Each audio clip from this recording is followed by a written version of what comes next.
Hi, this is Robyn and Alison. We decided to record this episode during quarantine via Zoom in an effort to stay connected and to keep fostering creativity. We ask that you forgive any technical imperfections, and we want to thank everyone on the front lines. We hope to see you all on the other side soon. Stay safe and enjoy. Hi, this is Robyn Cassidy. And Alison Pulewski with Creativity Deconstructed, a podcast where we interview artists, entrepreneurs, and disruptors and uncover the secrets behind how these creators turn their ingenuity into profitability. So, hi guys. Hi everybody, welcome. So today is Monday, April 13th, and much of the USA is on lockdown due to COVID-19. So joining us today is Alexa Wolman and Nina Johnson, and they are both in Miami. So Nina, curator, gallerist, incubator of talent, has had her eponymous gallery, the Nina Johnson Gallery, before that, Gallery Diet. And we really want to talk to you today about your experience with starting the gallery and being a young gallerist and then growing into it and moving your gallery. And Alexa Wolman is joining us, who is an entrepreneur, an art collector, and also a board member of the Perez Art Museum Miami. And the two ladies are very close friends and also do a lot of art transactions together. So we want to kind of get into the heart of the Miami design world and talk to you both about what it's like to be in quarantine, and also like should Robyn, should we start this from the top? No, I think it's good. This is, sorry, my husband's working from home, as is everybody, so he needs that, but it's all right. Go on. Okay, so to begin with, why don't we start with how the two of you met? Do you want to start, Alexa, or should I start? I mean, I can start from my end, which is probably the right place. I moved to Miami in 2013 and had a very close friend who is also a very famous Miami artist named Cristina Le Rodriguez. And she took me to some artist studios because I suddenly had a house that I needed to put things in. And one of the artists whose studio she took me to is an artist named Emmett Moore. And I immediately fell in love with his work. And, after that, texted him, that I wanted him to do a commission for me. He went to RISD, he does design, he does art, he does all those things. And he said, well, I need you to go through my gallerist, Nina Johnson. And that was kind of our first point of contact, right? Yeah. And the two of you met, and what happened? Obviously you shared a passion for art, but how does the relationship begin? Is it first more business, more pleasure, more, because you're friends as well, right? Yes. Well, I think from my end, we commissioned Emmett to make us some tables that are amazing and wonderful and all of that. But also around the same time, I was looking for a gift to give my husband. And I asked Nina to send me over, some photos of things that she had.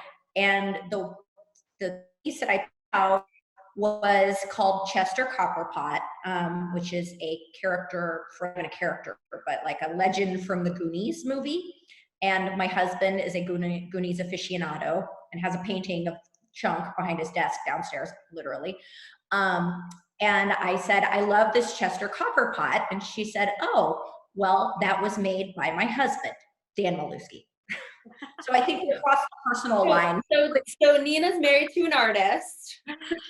Yeah, I think, and Adam's been suffering from gifts from the gallery for all the years that have passed since then. But I think, I say to people about the gallery that we have a sort of no a-hole policy, and that applies to our artists as well as our clients. And it's sort of like a self-selecting process. It's buying, supporting, and being part of a creative community is such a personal endeavor that people, like-minded people are attracted to each other. And I think Alexa is one of the rare, in today's art world, one of the rare patrons that really values the interpersonal connections and the sort of well of curiosity that comes from being involved with the people as much as with the objects of the art world. And because of that, our relationship from the beginning was really both personal and professional. The pieces that Emmett created for Alexa both incorporate images of her daughter. And so, one of the first things we did was go through family photos together. So that was a pretty quick bonding period, I would imagine. And then, so wait, can I ask a question? Yes. So I'm really fascinated by how much do you advise or educate or cajole? How much are you telling her what to buy, helping her see what to buy? Do you always agree on that part?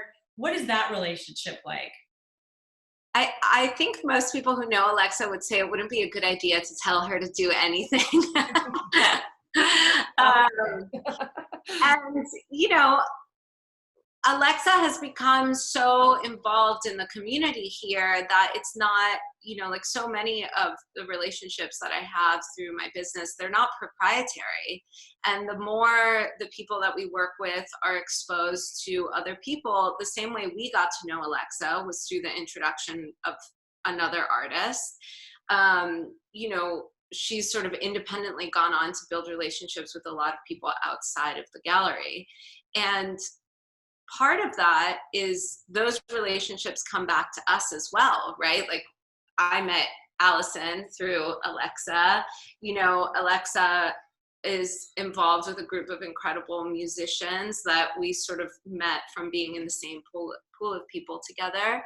But I think also because the relationship is so intimate, when an object comes to the gallery that just is Alexa, I know that right away, and it's usually like the vision is usually pretty on par. If I text her something and I say, this just feels like you, it has your name all over it.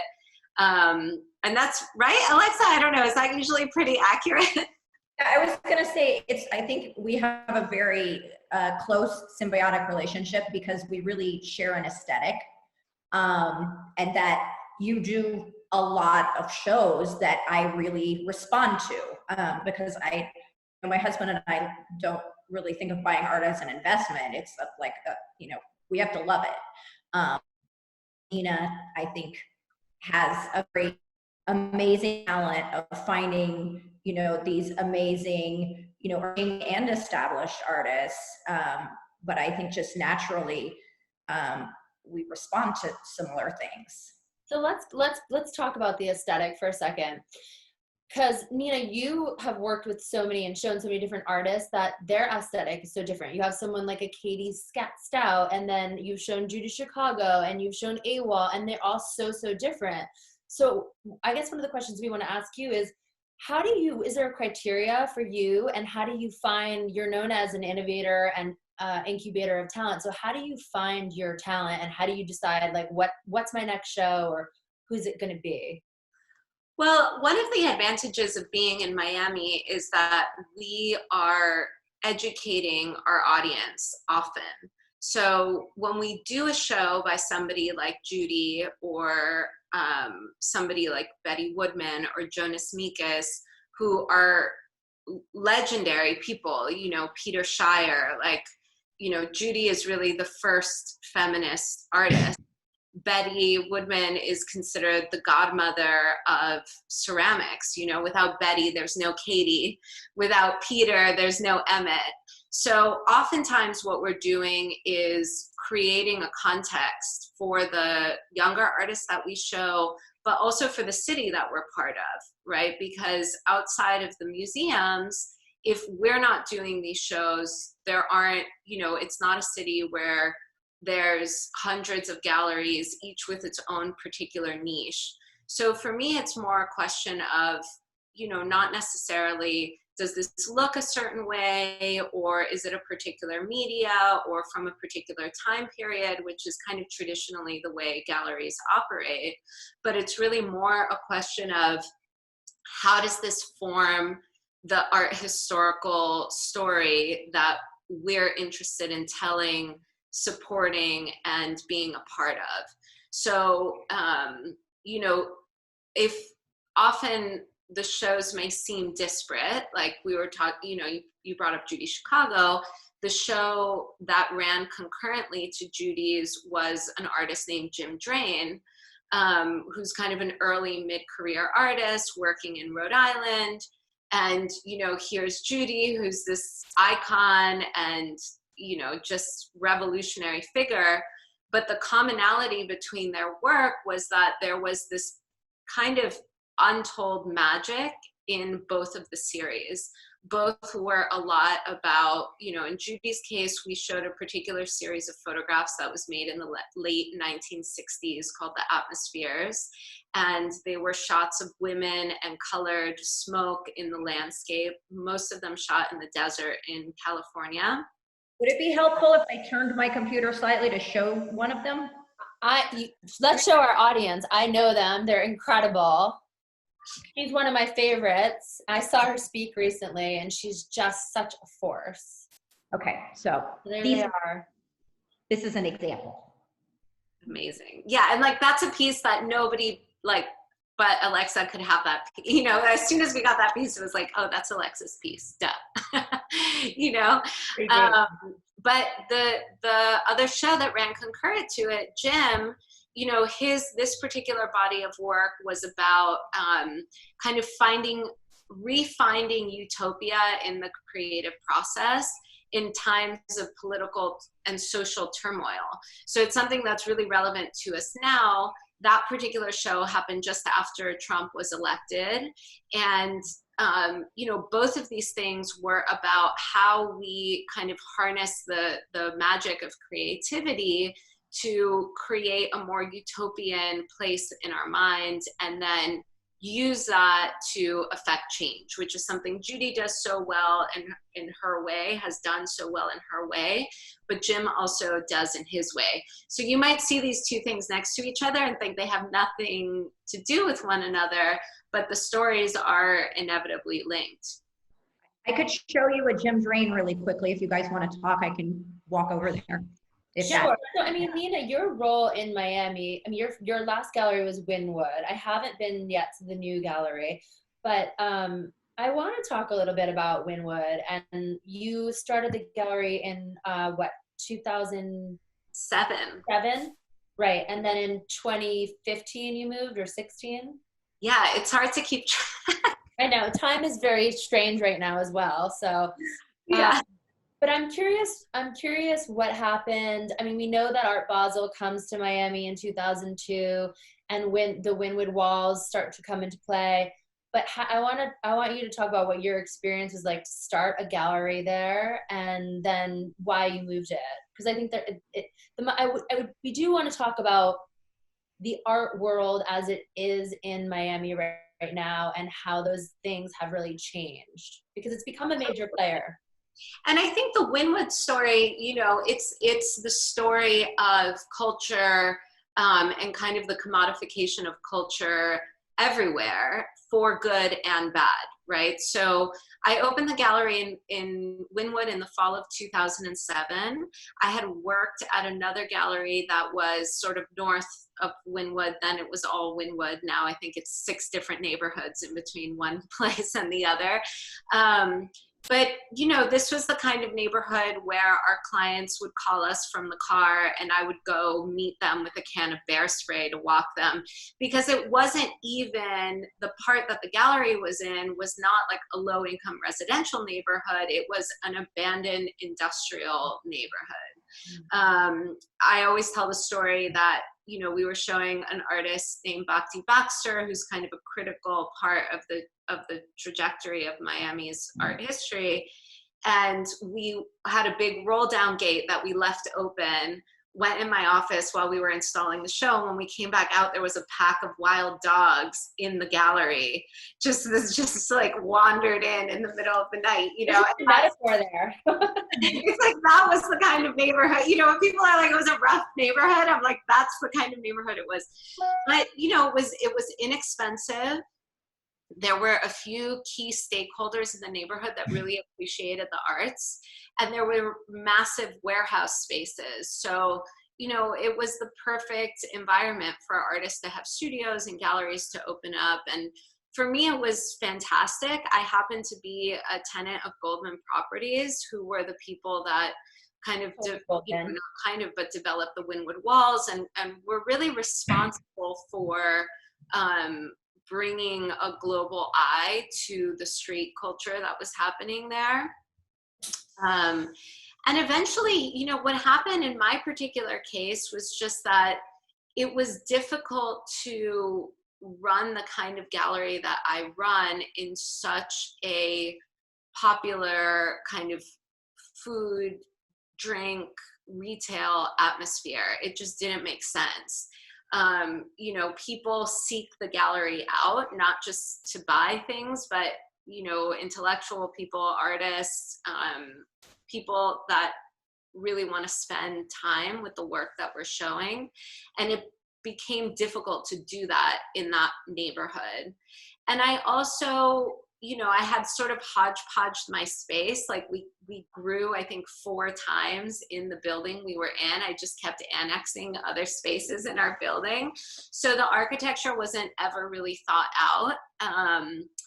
And it was fine for that phase of the gallery, but I started to think a lot about what it meant to be a gallery in Miami, and why, if we were showing the caliber of artists that we were showing, were we here and not in New York or LA or London. This was around the same time that the Perez Museum moved into the building that Herzog designed for them.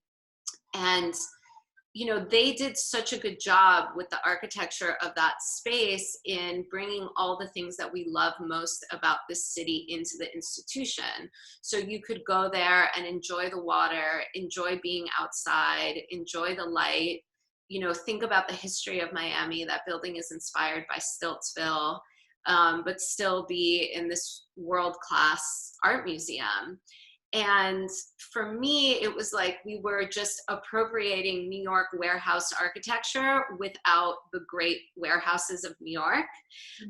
So I spent a year looking for a building, and in that time, I traveled to a lot of what people considered then like peripheral art cities. So, you know, Mexico City, or, you know, Amsterdam, or, yeah, you know, Austin, places that weren't New York, LA, and London. And I thought Mexico City really does it the best. You feel like, you know, if you go to Curry-Manzuto, you're in Mexico City. And yeah, or OMR. Or yeah. OMR, you're like, you know, they've incorporated both vernaculars into being a really serious world respected gallery, and also recognizing where they are. So I looked for a year for the building, and eventually I found this great little compound in Little Haiti that was a hodgepodge of spaces. I fell in love with this one second-story space that had been divided up into a church, 8 different apartments, a storage unit, like whatever you could think of was jammed in there. And then we worked with these incredible architects, Charlotte Pyman and Herrero, who went to RISD with Katie and Emmett and were part of that same family. But they had designed Salon 94's Freeman Alley space, and they had done Lila Heller's gallery. They had done some really great things. So I bought the building, I brought them in, and we did kind of like a architecture intensive. So they stayed at my house, and over the course of 4 days, we went to the building, had some stuff demoed. They would come home and sketch, and we would go, we like this, we don't like that. And then we'd go back and demo some more and sketch again. And eventually we had the plans for the building, and ended up with 3 distinct gallery spaces spread out in this compound. That's given us a lot of great flexibility. And when you come there, you'll see that you feel like you're in Miami. You know, there's not a disconnect between the fact that you're in Little Haiti and you're seeing, you know, a Nicola L show, or that you're, you know, kind of want to be outside. There's beautiful natural light and a derelict concrete wall, and even some like 80s glass block happening. So it's a good, an homage to the Vice. yeah, exactly. Must have. But that's interesting because you are telling the story of your artist, and now you get to tell the whole story with the backdrop of Miami, and you've created it, which is a really fortunate position to be in. But can we go back to the first gallery diet for 1 second? Because how old are you? You were pretty young when you started. I'm not asking you how old you are, but you're young at that point. And how do you get the courage to start this gallery and to fund it? Because I think, I mean, our podcast is to help inspire creative people who aren't always business-minded people to take some risks and to lead them along a path where maybe they can actually create a sustainable business off of creativity. So I would love for you to just talk about like what it took for you to get that first, you know, make the hodgepodge gallery into a real gallery, and when you feel successful from that. Totally. I listened to your interview with the Haas twin. Simon. Yeah, and I loved Simon's story about, I think he said it was a Geoponte bed that flew off the back of the pickup truck and they destroyed it. And actually, Alexa, I thought of you when I heard that story, because I thought, who would put up with that and still be an amazing patron? And the only person that came to mind was Alexa. I was like, yes, this is clearly, but yeah, I mean, I grew up in Miami, which is weird for Miami. And I was interested in art in high school, but I went to a private prep school at a time when art was not popular the way it is today. And in a city where certainly art was not a thing, you know. I had an incredible art teacher, but my college advisor, you know, counselor, when I went to go meet with him and talk about what schools I was going to be applying to, said to me, "Oh, great, another starving artist. I have no idea, you know, where to send you." And through an amazing twist of fate, because my parents are incredibly supportive people, but we're not art collectors or art people really at all. My dad just happened to mention this to our family physician. And he said, you know, I think it was sort of under the guise of, can you believe what I paid for private school? And this is what they tell my daughter to do. And he said, well, you know, my wife, she's the art critic for the Miami Herald. You should, and this was also a time when, guess what? Newspapers A existed and B had art critics. And so, oh yeah, tell her to call her. And Elisa Turner, who's an incredible arts writer in Miami and really wrote about our city's culture for the bulk of the 90s and into the early 2000s, was generous enough to take a call from this 15-year-old kid. And she said to me, well, you do this thing called an internship where you go and you work for free. And here's 2 different places where you can go. One was the Bernice Steinbaum Gallery. Bernice was an incredible pioneering dealer in New York all through the 70s and 80s. She showed people like Faith Ringgold and Jean Quick to C. Smith and Beverly Buchanan. And she focused on, you know, what she called women and artists of color. And then the other place she told me I could go work was Locust Projects, which was in Wynwood. And this is a while ago. Right. So Pre-Wynwood. Yeah. So I couldn't drive. I was 15. So I had my parents drive me to Locust Projects, and they wouldn't let me get out of the car. Because it was, you know, really the heart of Wynwood. And they said, no way, you're going to come work here for free, this warehouse, you know, whatever. At the time, Locust Projects was being run in part by Jean Marino, who now is one of the curators at the ICA and an incredible part also of Miami's history. And then we went to Bernice Steinbaum. And the incredible thing about Bernice is that she, she moved down here in a sort of semi-retirement, but kind of hit it right at the time when Basel was starting. And she was an educator. Bernice was an art historian. She had a public access TV show called Art Time with Mrs. Steinbaum. And even though she was an art dealer, what she really loved was teaching people about artists. And so I worked for her for a couple of years. Eventually I left and went to school, came back. I became assistant director at her gallery. But really the question that you were saying, like, how do you know to open your own space? How old were you? I was very young. I was 22 at the time. I graduated college early. We came back to Miami mostly because my now husband, then boyfriend, and I looked at Craigslist and everything was cheaper here than in New York. Yeah. And LA right now for artists. Yeah, exactly. They come here because it's cheaper than New York still. Exactly. It was less expensive and I could get us jobs. And so we went back and worked for Bernice. But at a certain point, I realized, if the dialogue in the city is missing something that I can offer. And I didn't feel like I could do that through another organization or through another dealer. And because that's really your point of view. It's the entrepreneurial spirit, it's kind of like, I'll just do it on my own. And, everyone in my family said, go for it. My husband said, go for it. And I went and met, the space I found, Tony Goldman happened to be the owner. And so I had to go and kind of pitch my idea to him. And he said, I believe in you and I think you're going to do awesome here. And, those kind of notes of encouragement were huge for me. And I opened the gallery, I had Dennis Scholl was up the street and Dennis was really supportive and wonderful. Fred Snitzer was around the corner and he said, here's my cell phone. It's dangerous here. If you're ever in trouble, call me.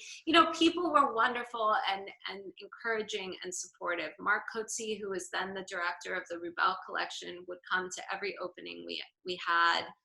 And the Rubel collection is an important factor because they bought that in like 93, 94, and they're always kind of credited with the resurgence, the beginning to take a risk and buy that building when it was just not such a popular place to be. They were huge, they are huge, but certainly then they would do these little talks called pillow talks. And I remember going to one and it was Janine Antony and, it was really like a community, you really felt this kind of small town sense of we're all trying to do something here and we're working together to make it happen, What about now? This is directed for both you, Alexa, and Nina. There are a lot of private collections in Miami. There's a lot of people, there's the Rubel collection, there's De La Cruz. There's quite a few collections that are private. How do you guys see the Miami design community as having changed over with Basel, with Wynwood, with everyone kind of coming there and their eye on Miami? Like, how do you find the design community and the art community? Are you more together now than you were? Or how has that changed or evolved? I think one of the things that first struck me when I moved down here was how tight the artist community of Miami is and was. When I landed here in 2013, it was already very clearly a group of people who were very supportive of each other and very different than, other artist communities that have, can be exclusive and competitive and all of that. So that was, one of the first things that struck me. I wasn't here in the early days of Basel, so I can't really speak to that. I don't know, Nina, what do you think? Yeah, I think that everything is good and bad, right? Like, it's sort of the moment that we're living right now. There are so many more collectors now than there were when we started. When I opened the gallery, I remember the first human to walk in the door was this couple, Paul and Estelle Berg, who, Estelle's since passed, but Paul is still a very good friend. And I talked their ear off for like an hour just because, as you can tell, I'm a talker. And B, they were the first people in the gallery. And then when they left, I realized that they were on the board of MoCA, you know, and it was that kind of community. It was like, you know, you just would meet people inevitably if you were here and you were working hard and, you know, doing what you should be doing.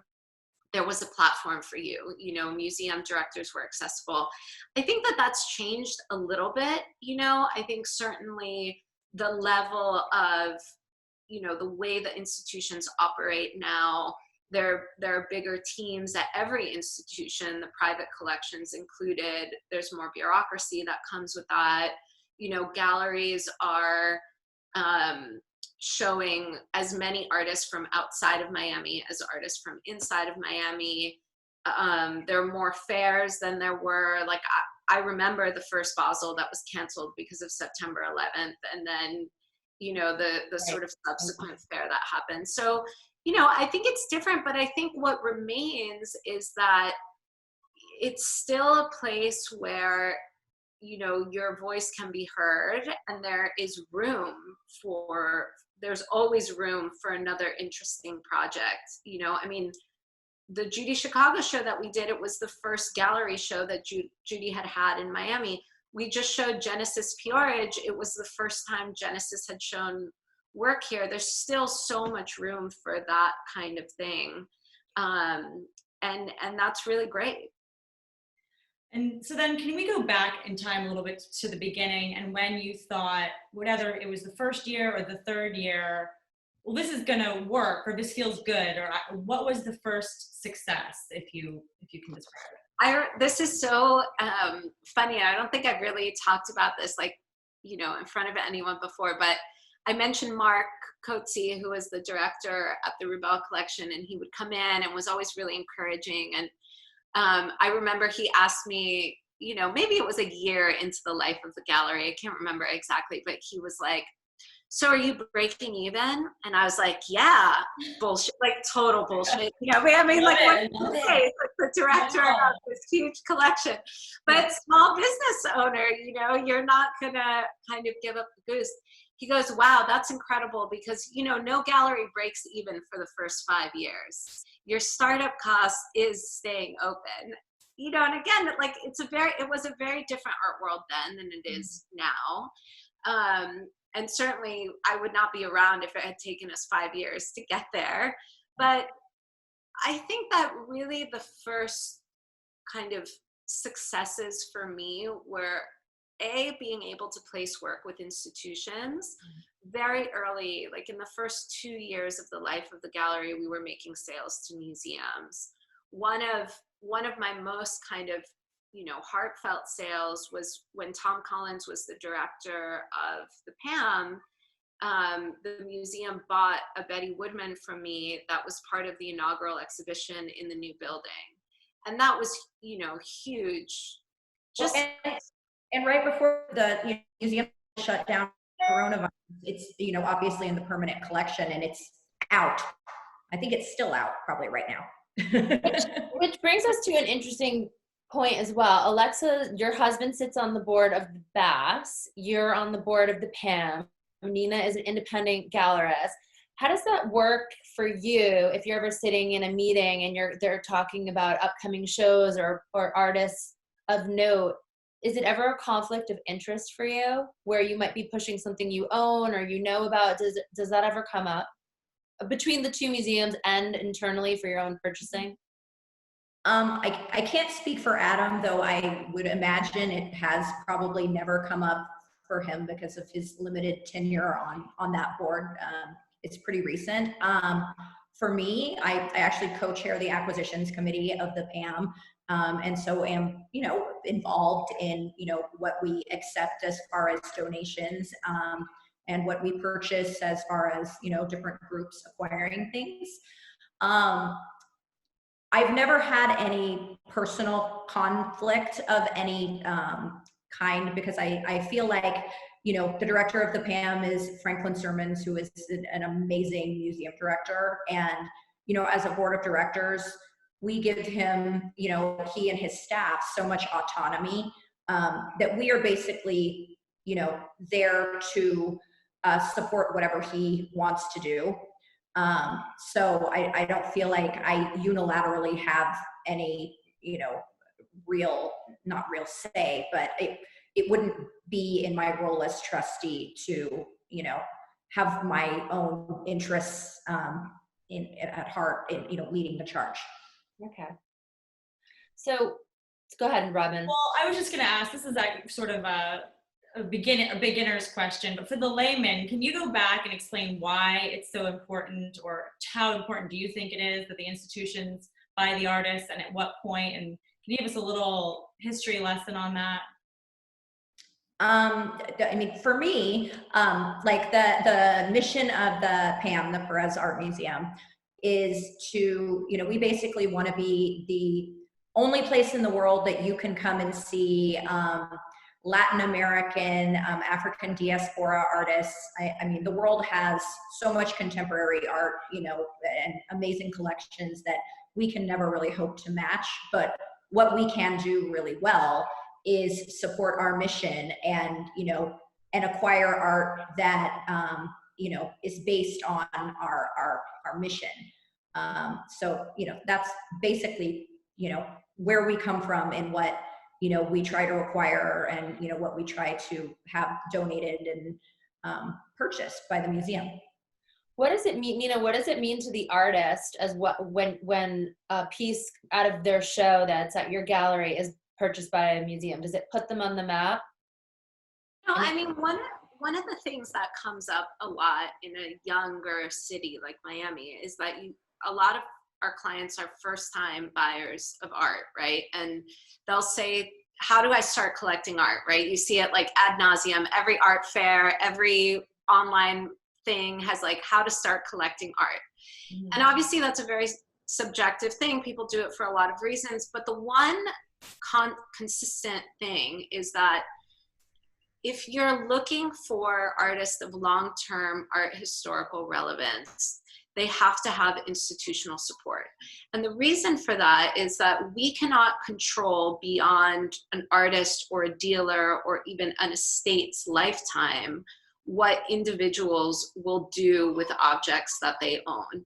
You know, they can end up at auction, they can end up in a garage sale. Like, you don't know where they will end up. But an institution is ostensibly in the public's trust to care for these objects, their well-being and their relevance forever, you know, for perpetuity. There's an incredible sort of outsider artist in Georgia named Eddie Owens Martin. And for years, there was sort of a neighborhood group of women that supported the work that this artist had done. And for a long time, were kind of privately selling works just to keep it going, you know, to kind of keep this foundation going. The issue with that is eventually you run out of works. And then, you know, 80 years later, when a museum comes around and they say, we want to do a show or we want to do a book, where is everything? How do you find it? Who's kept those records? So, you know, the Kohler Foundation stepped in and actually acquired the entire estate. And that's a lot of the work that they're doing. So to kind of retroactively do that beyond an artist's lifetime is a once in a million opportunity. And there are so many incredible artists whose legacies have just gone untold for that reason.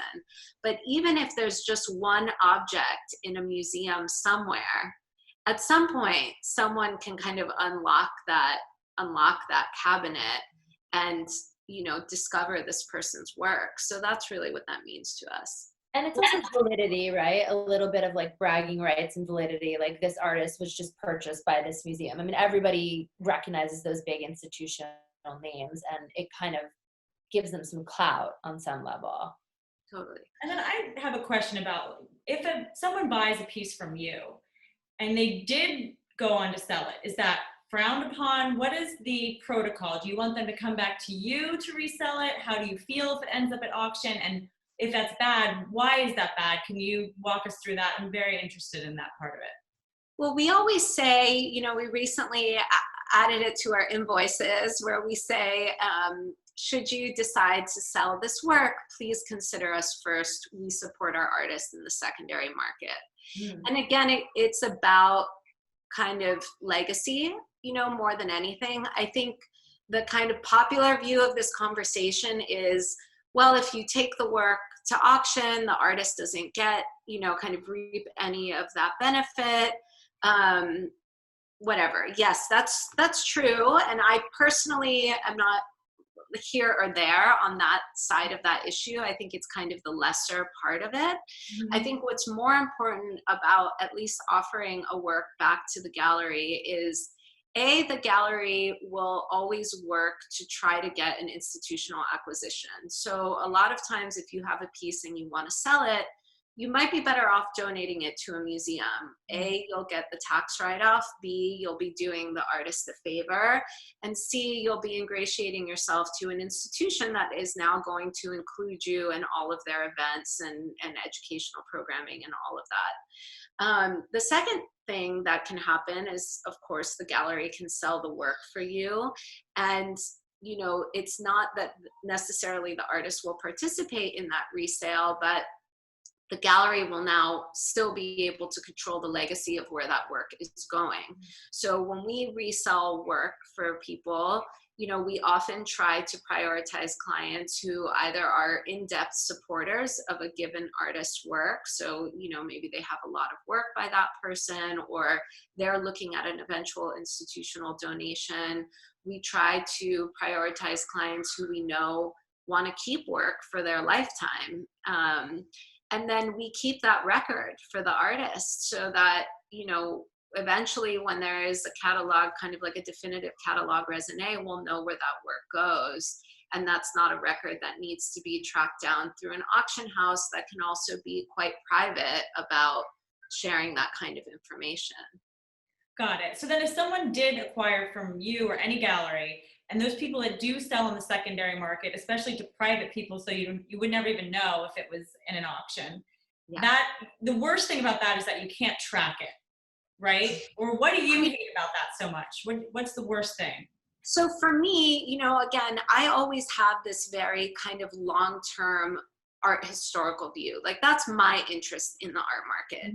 There are a lot of dealers who are really, ostensibly stockbrokers who would tell you the worst part about that is that they can't control the price and control the market the way that they like to, and B, obviously they're not getting a cut of that sale. But for me, it kind of, that's all short-term stuff, right? Like that, the money that you make off that sale is neither here nor there for the next couple of years. But the real long-term is that you just don't know the damage that you're doing.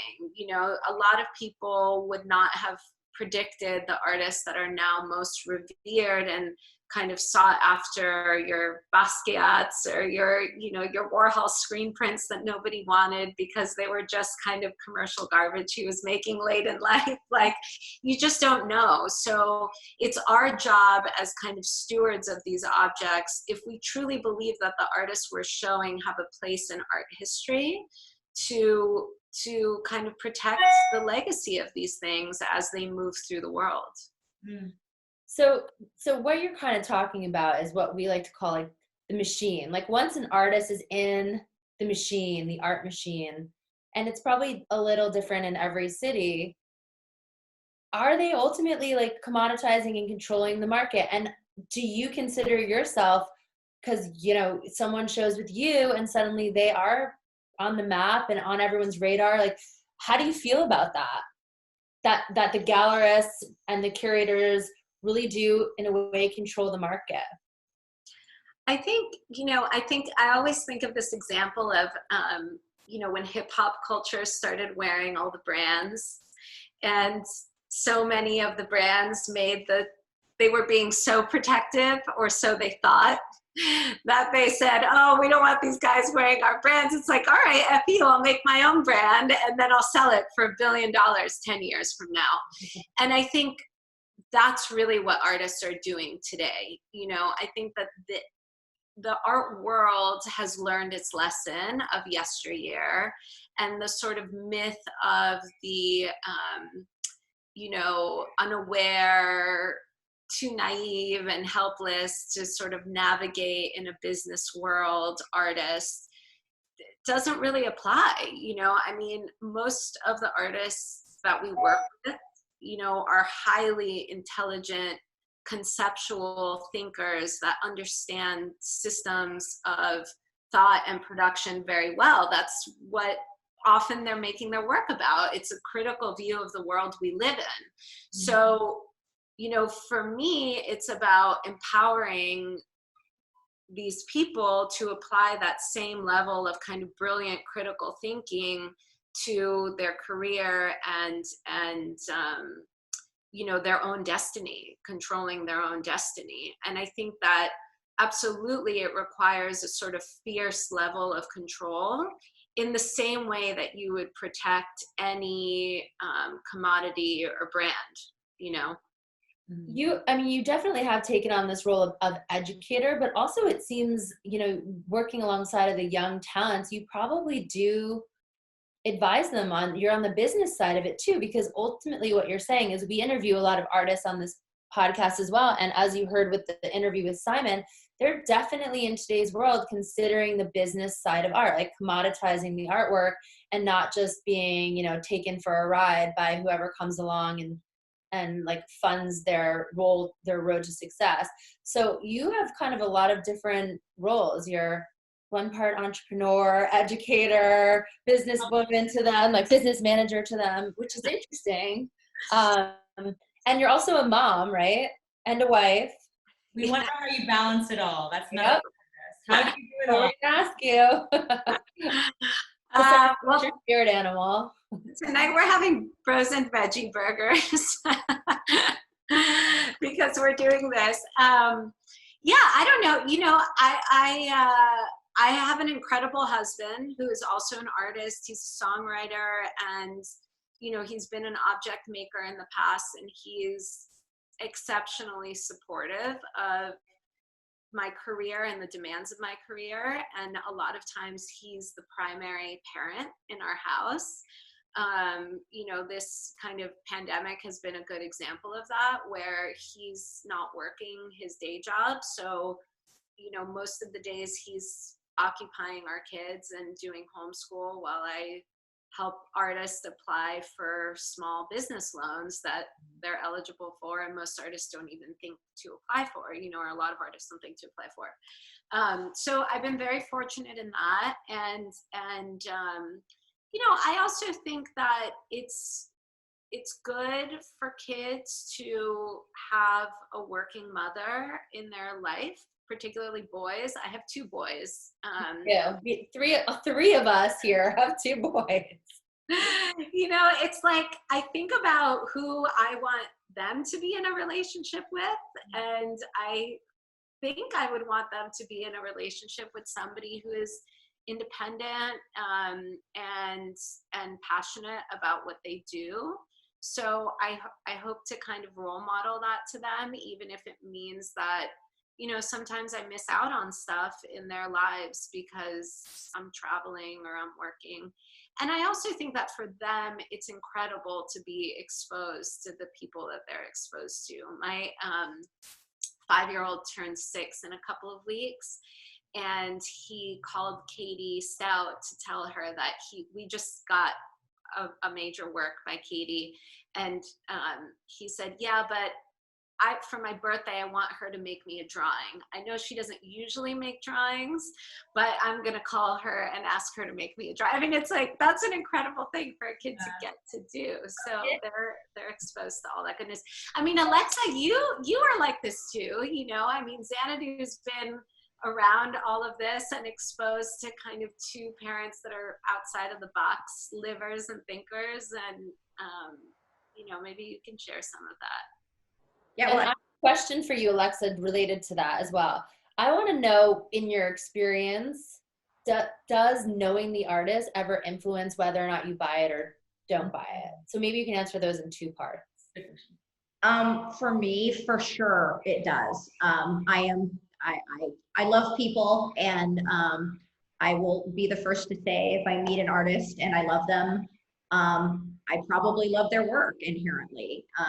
And you know, there are some artists who are extremely good at explaining their work, and you know, it's kind of a "you had me at hello" kind of thing. And for artists who maybe aren't as good, but their work is amazing, but they're wonderful people. But yeah, I'm pretty influenced by the human that made the piece. But that also, you know, doesn't go to say like if I haven't bought work from someone that I know, it's not because I don't love them.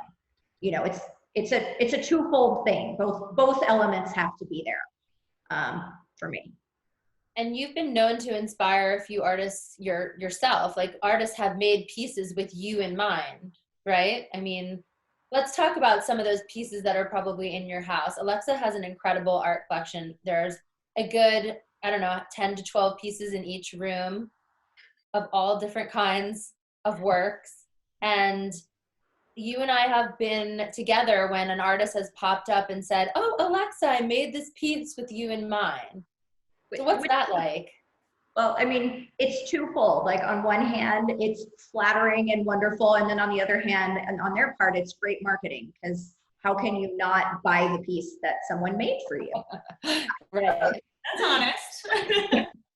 I mean, but I mean, that also, you know, goes to show that there is a real relationship there. And, you know, I think on occasions that that's happened, I have always been extremely pleasantly surprised by, you know, when I bought, you know, like Paola Peavy's piece that didn't show up for Basel this year because it got caught in a snowstorm, and someone else was going to buy it, and I still hadn't seen it, and the pictures they sent were, you know, didn't do any kind of justice to it. But I was like, I'm going to pull the trigger on this because I know her and I believe in her work and think she's wonderful. And then when it finally showed up at my house, I was like, you know, brought to tears with awe. What does it look like? It looks like pink pearls. I mean, How is it pink? if that's not annoying.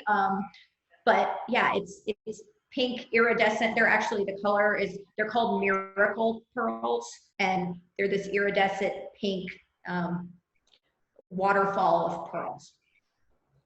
So I've been fortunate enough to go to Art Basel and all of the fairs that surround it many times with you, Alexa. And I feel like tracking year by year, there's always a few, oh, and Robyn too, and you're all usually there. Let's hope that happens for this year in December, ladies. But there's been a lot of different years when we see something in one of the periphery fairs that's not the convention center, and you're like, oh, that's you know, Teresita Fernandez, or I remember when it was this price and now it's this price, or it's at the PAMM and it's like front and center. And I guess two questions. How do you guys feel? Like, Nina, it seems like you collect personally too, because I just heard you say that you bought a work. And how do you feel about that? And like, and the price going from being, you know, low and then all of a sudden is skyrocketing and is almost getting to the point where it's unapproachable for a lot of people. And do you ever wish that you bought something that you didn't buy now? So much. I mean, I think one of the reasons why Alexa and I love each other so much is because we both collect people and we love stuff. Like, the combination of the two is like pretty dangerous. You know, I'm not one of those people, like, I love experiences, but like, I also love stuff. It kind of tells our collective history. And I think that that's wonderful. You know, when I see an artist market go up, knowing what I know about the backside of that, I'm thrilled for them. I think an artificial spike is never good for anybody, but I think when you see an artist that's been working for years or decades and the prices go up, it just means that person is earning a living, you know? I think sometimes it's hard for people to understand because the art market at large is so inaccessible to begin with, you know, like we talk about inexpensive objects as being, you know, $5,000, like under $10,000. For the real world, that's not an accessible object. That's rent plus some.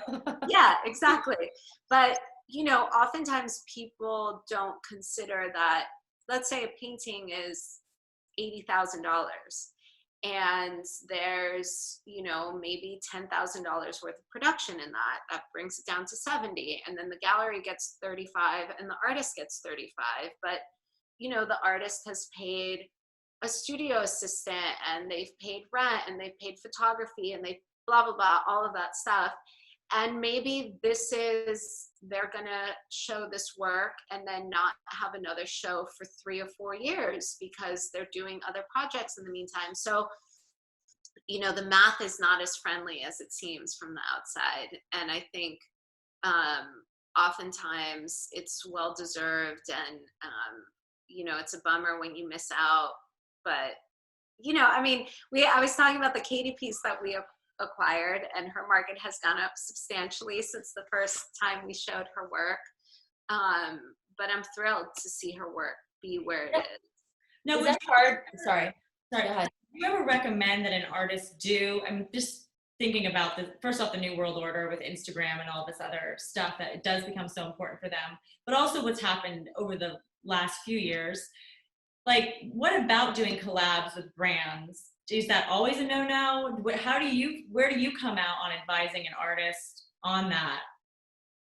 And I think it's so specific to the situation.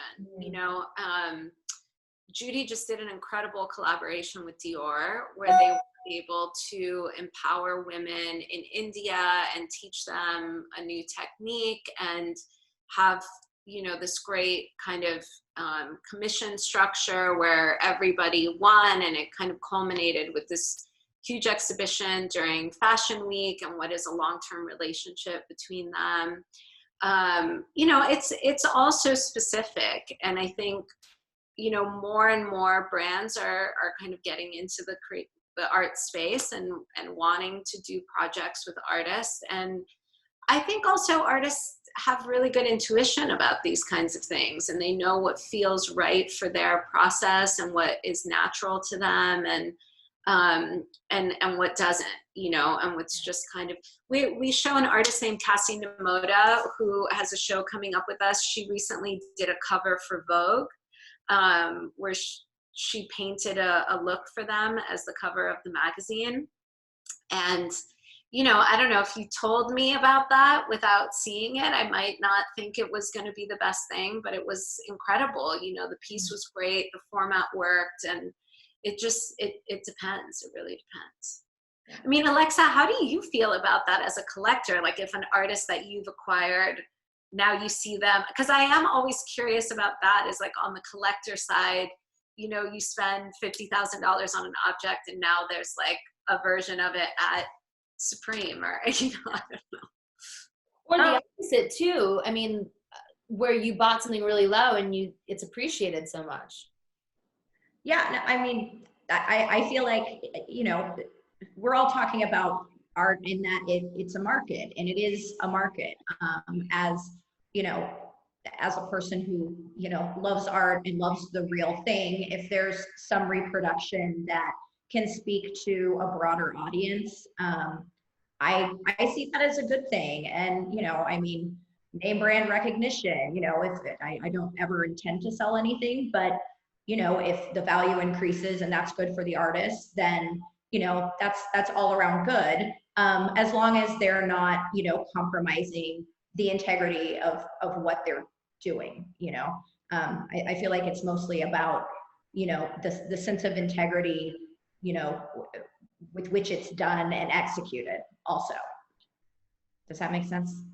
Yeah, it makes perfect sense. I think that I don't want to say you're the rarity, but I think there are a lot of people who get into art collecting for not necessarily the right reasons. You hope it's because of a passion or a love, but a lot of times it's an investment or it's with intent to turn it. It isn't always, for a lot of people, about just loving and holding it.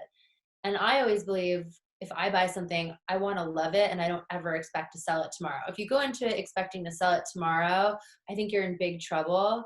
So I think that, Alexa, you have a deep passion for it, and obviously Nina does too, but I don't know that that's always the intention for us, particularly for new collectors that might be buying at a higher level and aren't buying $5,000 or $6,000 pieces, but much higher. But yeah, I mean, I think there are jokes about, you know, in certain parts of the country, you know, if you live in New York City, you probably have these 5 artists in your collection. For sure. And things like that. So, and you know, I mean, it's a market, and you know, if the price of something goes up and that's good for, you know, the person who made it, or even if it's good for the person who acquired it, whatever their intentions were, they still contributed to supporting that artist by buying their work. You know, it's not personally where I come from, but you know, it's inevitable. Yeah. So it's not just like a playground for incredibly wealthy people to sort of mark their, I own these 5 artists, because it has been criticized in that way. The art market, that is. I think that goes back to the sort of like self-selecting part of things, right? Where you say that, you know, people, I mean, we've shown a lot of artists whose work has increased substantially in value in a short period of time. And it's funny because very few of them have turned up on a flipped market. I want to say to date, I've had 1 piece turn up like that. And it wasn't the first one. And I think it's because our collectors, you know, I don't speak that language, and it's not that the objects don't increase in value. They do, because if you do, you know, if you do kind of look out for this art historical long-term lens of an artist's career, the object has value. You know, it definitely has value. But I think the difference is that you're not necessarily putting that foot before any others. And I don't think it's wrong, you know, I mean, nobody wants something to decrease in value, right? Like, no. you know, anything that you buy for a lot of money. But, you know, there's also intentionality and sort of understanding the repercussions. There was a great article, I think Art Forum put it out. It was a couple of years ago, and they kind of went back to just pre the last financial crisis and picked out a handful of auction darlings from the market and went back and spoke to them about what happened to their careers after, you know, the market crashed, the kind of global financial market crashed. And obviously the people who were at the peak of this like spiked market suffered the worst. And I think if a lot of people read that and kind of really understood the repercussions for the people that were making these objects and how adversely it affected them emotionally, physically, psychologically, you know, many of them were stopped making work. Some of them had become severely depressed. I don't think people always think of that, you know? Yeah. I mean, you led us right into where we are at the current moment. Yes, right? exactly what I was going to talk about. Let's pivot into. Let's talk about what we think. Let's put our like future telling. I was going to say that the Armory in New York was the same week that they basically shut New York down. So, you know, I have a close friend, you know, Augustina Woodgate, who was showing at the Armory. It was like, yeah, we had great press and publicity, and then the stock market crashed. You know, I mean, with the coronavirus, that's our new reality. Nina, I want to talk about being in quarantine and what that means and how you get art out there. I heard you did a virtual showing recently. We were trying to find it on Instagram. I couldn't find it. What does that mean? What will it look like? So we were really lucky because Katie's show opened alongside a Beatrice Wood show on February 14th, and both of those shows did very well. They sort of had their time, and then all of this happened in what would have been the last 2 weeks of the show. So definitely, you know, it's kind of a bummer to have the exhibition just fizzle out and not kind of end as grandly as we had hoped, but the majority of those placements had been made. And you know, we're lucky too, because I think the people that acquired the work on both shows were not going to back out of those sales because of what happened in the market. You know, I just think that all of the pieces went to homes where they're sort of lovingly placed, and really the desire for them is quite strong. And then the subsequent exhibitions that were meant to open in April, we opened. So we did, it was kind of the strangest, install that I've ever done, where I printed little thumbnails of all the work and then laid it out on a floor plan. Our installer laid out the whole show, you know, then he went there by himself, laid out the whole show. Then I went back when he was gone and okayed it. Then he went back and installed it. Then our photographer came in. So it was kind of this like very bizarre one-person thing. But we managed to do it. And we did it obviously because both of these artists had worked for over a year on the shows. And we're accustomed to dealing with our audiences digitally. You know, a lot, I would say 60% of our audiences do not live in Miami and experience our shows through the collateral material that we put out digitally. Mm-hmm. So, you know, we sent out the catalogs, the images, the installation views. And then for both shows, we did a couple of different things. We did Instagram live studio visits, which were really fun. And, you know, the artist was in their studio and I was in the gallery, and we just kind of chatted, and audiences got to see a little bit of what they're doing. Then we did walkthroughs of both exhibitions, also on Instagram Live.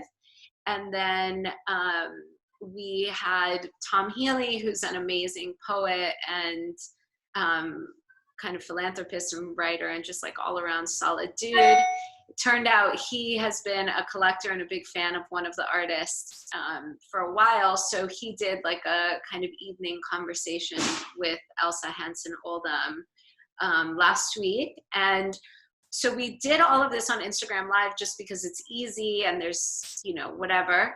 And then we are now archiving everything on a YouTube page. So people will be able to access it that way, because I couldn't figure out the IGTV for 45-minute conversation.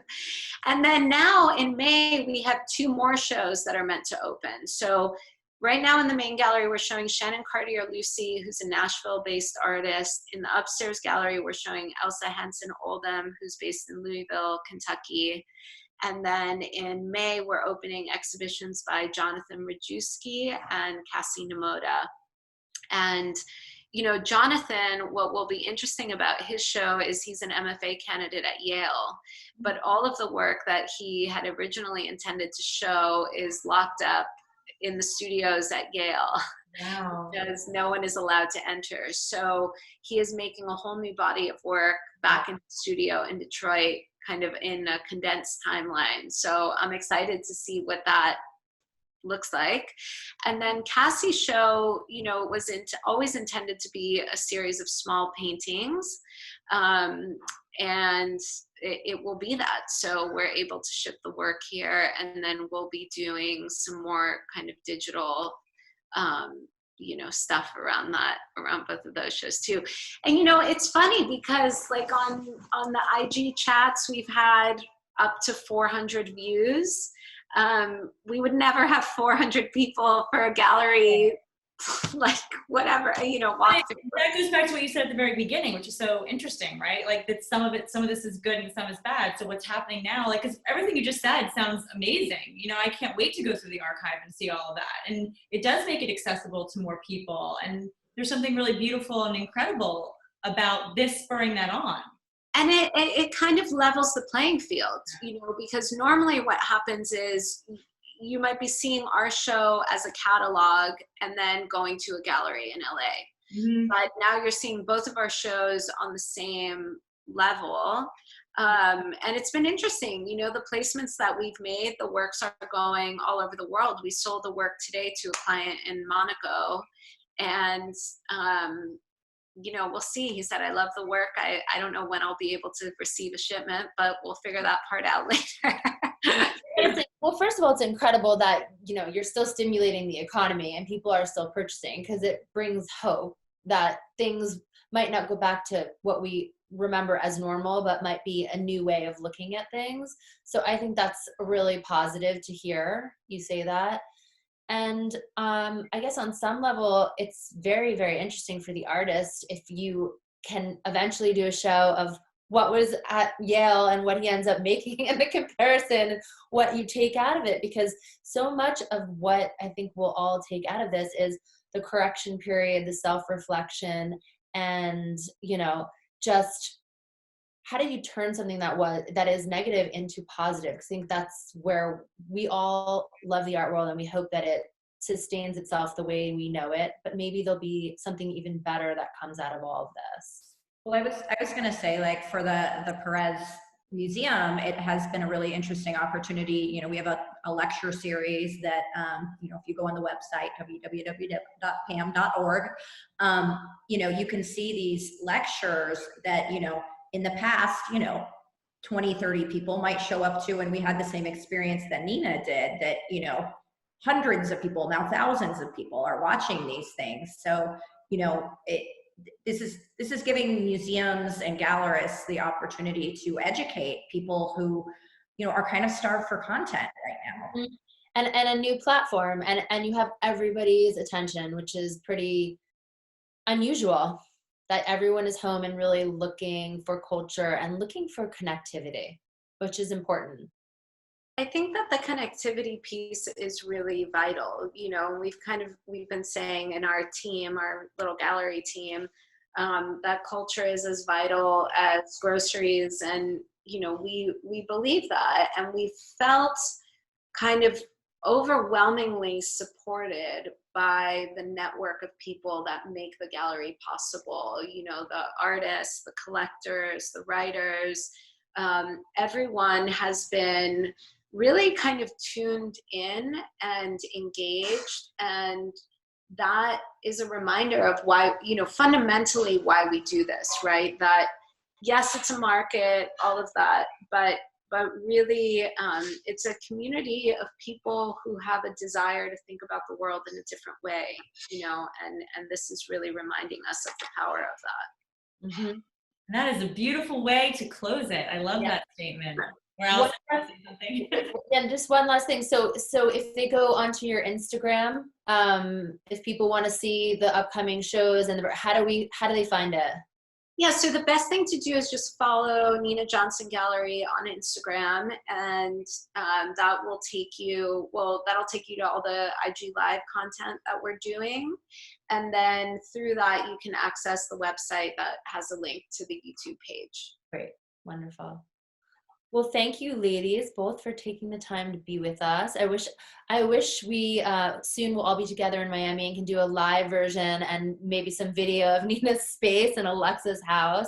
So here's hoping that we get to do that very soon. But we really appreciate you guys coming on and just being so honest and open with us. So very inspiring. Very inspiring. Thank you. Right.